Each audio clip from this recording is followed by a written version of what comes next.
গল্প তোমার চ্যানেলে সকলকে স্বাগত।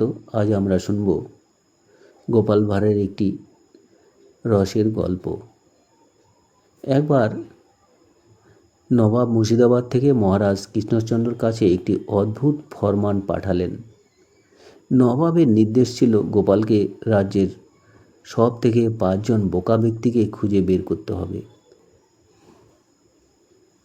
শর্ত ছিল যদি গোপাল তা করতে না পারে তবে তাকে কঠোর শাস্তি পেতে হবে। গোপাল রাজসভায় চিন্তিত হয়ে বসে রইল। অনেক ভেবে সে রাজপথ দিয়ে বের হলো। কিছুক্ষণ পর সে দেখতে পেল এক ব্যক্তির মাথায় বিরাট বোঝা নিয়ে ঘোড়ার পিঠে চড়ে যাচ্ছে, কিন্তু সেই বোঝার ভার সে ঘোড়ার পিঠের উপরে না রেখে নিজের মাথায় বহন করছে। গোপাল তৎক্ষণাৎ তার নাম লিখে নিল। সে হচ্ছে বোকা নম্বর 1। কিছু দূর এগিয়ে গোপাল দেখল এক ব্যক্তি রাস্তার মাঝখানে বসে আকাশবাণে তাকিয়ে কি যেন গণনা করছে আর বিড়বিড় করছে।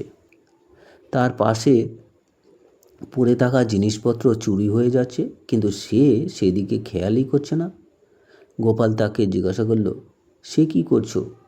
লোকটি জানালো সে অদূর ভবিষ্যতে আকাশ থেকে বৃষ্টি হওয়ার সম্ভাবনা গণনা করছে। গোপাল ভাবল, যে নিজের জিনিস রক্ষা করতে পারে না তার মতো বোকা আর কে আছে। তাই সে তাকে বোকা হিসাবে চিহ্নিত করল। এভাবেই ঘুরতে ঘুরতে গোপাল আরও 3 জনকে পেল যারা নিজের কাজে চরম বোকামির পরিচয় দিচ্ছিল। শেষ পর্যন্ত 5 জনকে খুঁজে বের করে গোপাল রাজসভায় উপস্থিত হলো।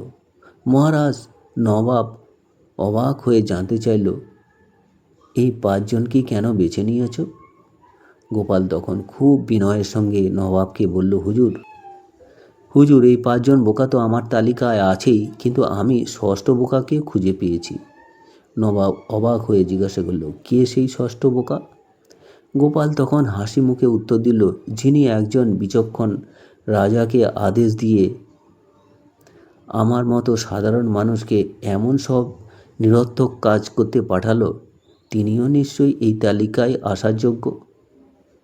নবাব গোপালের এই সাহসিকতা বুদ্ধির তারিফ করলেন এবং তাকে কোনো রকম শাস্তি না দিয়ে বরং পুরস্কৃত করলেন।